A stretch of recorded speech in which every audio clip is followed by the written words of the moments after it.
2026 FIFA বিশ্বকাপে এল গ্রুপের রোমাঞ্চকর সমাপ্তি। পানামার বিপক্ষে প্রথমার্ধে বেশ ভুগতে হলেও দ্বিতীয়ার্ধে জুড বেলিংহ্যাম ও হ্যারি কেনের চমৎকার নৈপুণ্যে জয় তুলে নিয়েছে ইংল্যান্ড। 2-0 গোলের এই জয়ে গ্রুপ চ্যাম্পিয়ন হয়ে নকআউটে পা রাখল থ্রি লায়ন্সরা। অন্য ম্যাচে ঘানাকে 2-1 গোলে হারিয়ে রানার্স আপ হয়েছে ক্রোয়েশিয়া। তবে ক্রোয়েটদের কাছে হারলেও সেরা তৃতীয় দলের তালিকায় থেকে নকআউটের টিকিট কেটেছে ঘানা।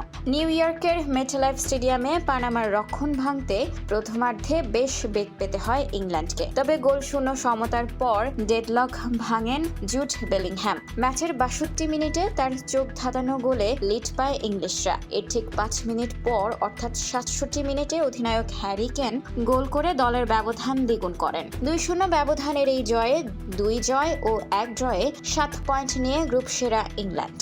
অন্যদিকে ফিলাডেলফিয়ার লিংকন ফিনান্সিয়াল ফিল্ডে লড়াইটা ছিল সমানে সমান। ম্যাচের 31 মিনিটে গোল করে ক্রোয়েশিয়াকে এগিয়ে নেন নিকোলো ভ্লাচিচ। 1-0-তে প্রথমার্ধে শেষ হওয়ার পর 77 মিনিটে ঘানাকে সমতায় ফেরান ডেরিক লুকাসেন। তবে দমে যাননি ক্রোয়েটরা। 83 মিনিটে আবারও ভ্লাসিচের ম্যাজিক্যাল গোলে 2-1 ব্যবধানের জয় নিশ্চিত করে লুকা মদ্রিচের দল। এই জয়ে 6 পয়েন্ট নিয়ে runners up Croatia.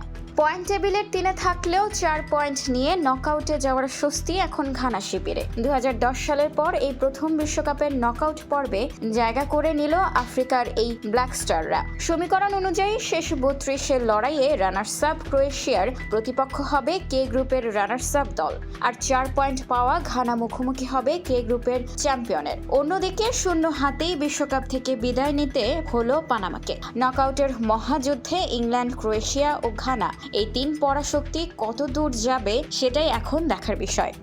Sports desk, খোলা কাগজ, ঢাকা।